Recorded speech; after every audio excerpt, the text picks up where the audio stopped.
নমস্কার, আপনাদের সকলকে জানাই স্বাগত আমার চ্যানেলে। লয়েটের do you know the law সিরিজের তৃতীয় এপিসোড আজকে আমরা জানব ইসলামিক কনসেপ্ট অন ব্যাঙ্করাপ্টসি, অর্থাৎ কোরআন, হাদিস, তাছাড়াও সুন্নাহ যাকে বলে প্রফেট মোহাম্মদের টিচিং, প্রফেট মোহাম্মদ সাল্লাল্লাহু আলাইহি সাল্লামের টিচিং, সেটা আমাদের ফাইন্যান্সিয়াল ম্যাটার নিয়ে কী কী প্রিন্সিপাল আমাদের সঙ্গে আমাদের জানিয়েছেন এবং তারা ডেট অর্থাৎ ধার সংক্রান্ত ব্যাপারে কী কী বক্তব্য আছে বা কী কী আইন বা কী কী জিনিস প্রেসক্রাইব করেছেন, সেটা আজকের আলোচনার বিষয়। তো আমরা যদি দেখি, প্রথমে আমরা চলে যাই সূরা আল বাকারা 2:280।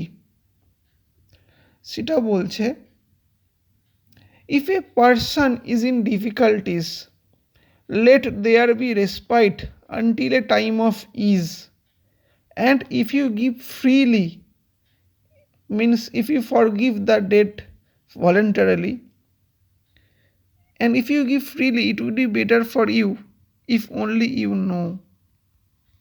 এটা খুব সুন্দর একটা আয়াত কোরআনের, সূরা আল বাকারা 2:280। সেখানে বলছে যে যদি দেখো কাউকে ধার দিয়ে সে যদি কোনো ডিফিকাল্টিসে যদি পড়ে, তোমাকে শোধ করতে যদি না পারে, তাহলে সেটাকে ছেড়ে দাও ভলেন্টারিলি, এবং সেটা তোমার জন্যই ভালো, তোমার জন্যই মঙ্গলকারক। এটা মহান চিন্তা ভাবনা। এবার আমরা যদি দেখি 2:20 সূরা আল বাকারাতে 2:281, এটা 280 ছিল, এটা 281। And fear a day when you will be returned to Allah, then every soul will be compensated for what it earned, and they will not be wronged or treated unjustly. তো এটা আরেকটা অ্যাসপেক্ট ব্যাঙ্করাপ্টসি বা date নিয়ে, এটা spiritual aspect আমি বলতে পারি।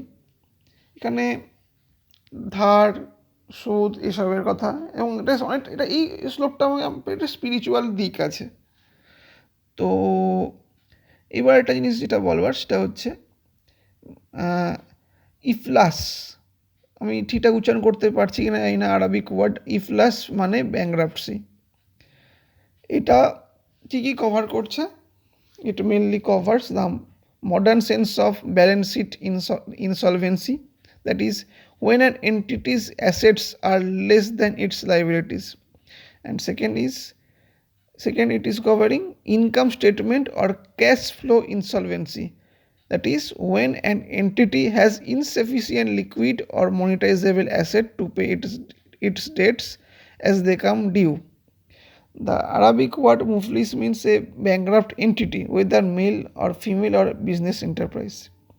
It is a kind of modern approach, I can say, and from this they have developed Islamic concept of debt. Now if we look into the Surah Al-Maidah, যদি ভুল না হয়ে থাকে, at 5:1 এটা বলছে, O you who have believed, fulfill all contracts. And within the hadith there are some examples in which Prophet tells followers to repair their debts. That means it is a sunnah, or it is the following the teachings of Prophet Muhammad to repay all the debts you have. And lastly, in Surah Al-Fatih 2:280, what it is says that if you can forgive their debts, it is better for you. When you see a people you are giving their money as debt in distress, you are like helping the distress by forgiving the debt if required, but it is your duty to repay the loan or repay the debt. Now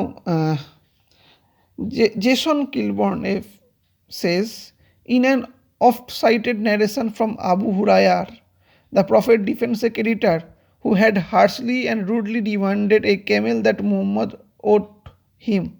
The Prophet ordered his companions to give the man a better camel, noting that the best among you are those who repay their debts handsomely.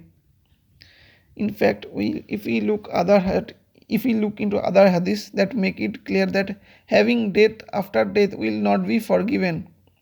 All the sins of a Shaheed are foreign except death, and death in the way of Allah blots out everything except death. Orthat, death is not,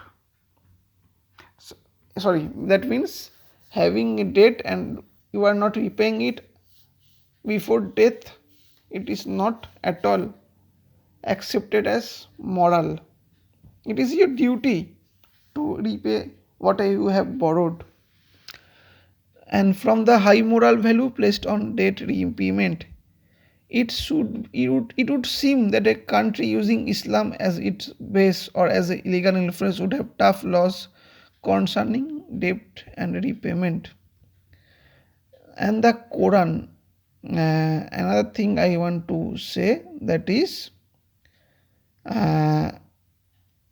if we look into Islamic law of bankruptcies, they are in Sharia, which has been tell us that it is your duty, it is the duty of every believers or Muslims, whatever you can say, to repay all the debts they are borrowing, whatever the money or whatever they are borrowing, they should repay it within the time. If within not a time, within a reasonable time. And if we look into the another aspect, that is, I